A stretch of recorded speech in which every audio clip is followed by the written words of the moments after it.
even said in the song, he the top 5. He done misled more juveniles in America than Tupac. Boosie should be sentenced to the higher end of the maximum sentencing guideline. You know why? Because he talked that street. Let's see if he can stand that street. Because his background take him to that USP he was talking about. Let's see if Boosie can stand up under that. Let's see if Boosie can stand up under that.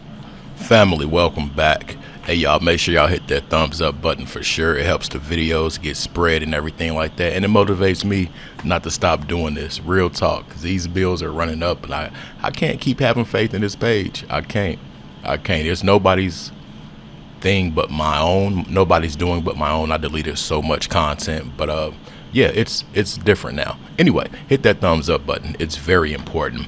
What we just heard was a insert from Charleston White in the Anton Daniels interview, and he's speaking about Boosie and his time. But I wanted to speak about the things Boosie said before, how it's going to affect his future, and how he's affected other people's futures.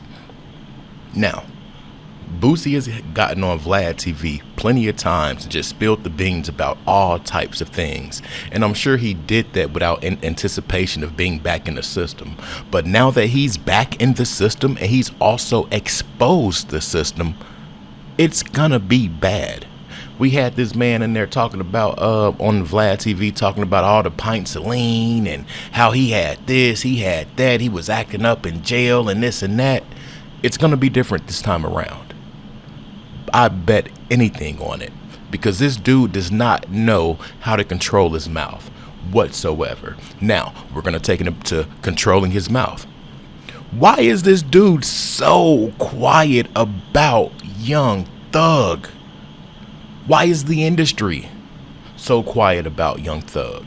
I got so much Atlanta tea that I really want to tell you guys, and I think it's really about time, because me, Thug, Migos, and all them people all came up together. And the things that I saw back then are the things that I'm seeing now. While everybody was so captivated with how Atlanta worked together so fluidly and so smooth, I'm just sitting back like, no, it's not that. Real talk. And that's from Future to P, the Migos, especially Quavo, and Offset. Takeoff never had an ill bone in his body, but I think it's time for me to get to my other channel and start talking about these moments, because these guys did work together a lot, but it was almost like high school cliques with these dudes.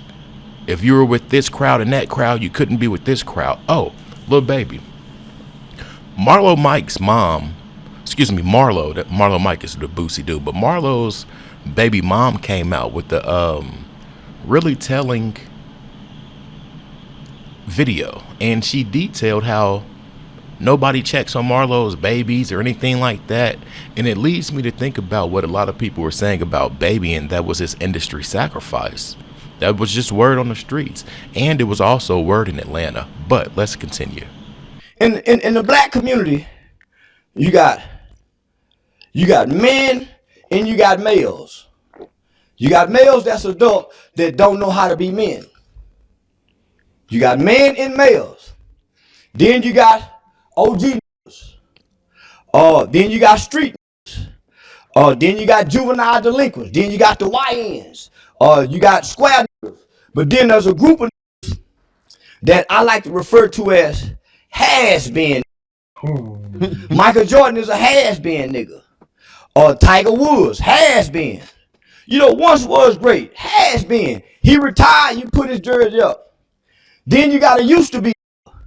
The used to be is the guy I don't like. He used to be something, and he's still trying to remind you of what he used to be, but he ain't that today. This clip alone is why our greats don't remain great. Period. We categorize these people that once upheld a really strong, pillar in the community. And that's the main thing with our community. I feel it's the reason that a lot of our greats don't stay great as opposed to other communities. You go to the Garth Brooks, aka Chris Gaines, and you go to the Metallicas, Megadeths, or Maroon 5s, or anything like that, different genres, different types of people, and their greats are still great. Hell, I bet you Celine Dion could could probably sell out a nice arena. Let's be real. Then we got the listen, y'all get what I'm saying. This is one thing that has to stop in our community. Let's let our great stay great. Let's eliminate that YN, ON, and old head young dude and this, that separation, that tactic has held our people down for decades. And I ain't gonna go too deep into Jim Crow or this or that, but that mentality, y'all, is gonna be a really great detriment. Well, it has been. But let me shut up. Let's just go. Now, this next clip, you guys, is the reason for me doing this whole video.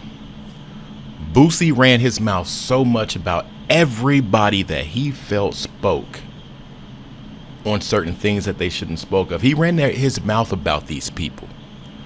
What is the connection with him and Thug to where Boosie feels the need to be so quiet? What a coinky dink. Now, is it because this dude's going through his own stuff? That's probably part of it. But two, his foot is in his mouth. All of these interviews you had talking about people that snitched and ratted and how you this, that, and the third. You talked about Gunna, you talked about Baby, you talked about all of these people. Why in the hell are you so scared to speak up about this Thug situation? And Boosie will speak from bingo to bitches. He talks about it. We ain't got a nothing, man. Come on, man. Come on, Thugger, man. I thought you was solid, man. Come on, man. Oh, man, come on, Vlad. We ain't got none of that, y'all. But check this clip out real quick. Shout out to Cloud Up to Don. Boosie. Where you at, Boosie? Oh, you done spoke about everybody else? You done spoke about Rollo snitching. You done spoke about everybody else snitching, y'all. What Boosie at? See, Boosie, you selective politics. I noticed when it came to QCP, you ain't say nothing. Now when it come to Young Thug, you real quiet, Boosie. Oh, Mr. Boosie, Mr. Call everybody out for snitching, but you mean to tell me Young Thug got up there and snitched on Lil Wayne and Boosie ain't said nothing? See, the difference between me and you is one of our friends said you didn't lie. You actually told on the real people. You said that somebody actually did something that they was arrested for. I made an honest mistake. You read it, Young Thug. Said that we sold Lil Wayne some to try to prove to the detectives that we wasn't beefing. I ain't gonna lie. I watch a lot of crime shows. And what the criminals at times will do was they will admit to what they feel is minimum punishment offenses to try to take away from the greater offense. But in this scenario, this could be possibly what could lead to a RICO for Cash Money, for Young Money. This could possibly get these people involved in this situation looked at. And I'm going to tell you what's going to happen in Atlanta, because people, it's like high school, like I said before. But the people, they'll want to work with Thug if he heats back up. They'll want to work with him. But a lot of the people are scared of him. It's not Thug, y'all. It was people like me, Duke, Woody, Dirty Dave, the Marlows. It was people like that made these people look a certain way when it came to street politics. Thug, come on, man. He knew better. And it's no honest mistake when you sit there and say, if you want to know anything else, just call my phone. But that brings us right back here. Boosie Boo, Boosie Badass, Mr. I Love Green, Mr. 4 full-size beds, 4 queens, and 1 bed type ass nigga. Why are you so quiet, bro? Why are you so quiet? Why ain't you hopped your ass on Vlad and gossiped like the gossip queen you are? Where's Boosie, y'all?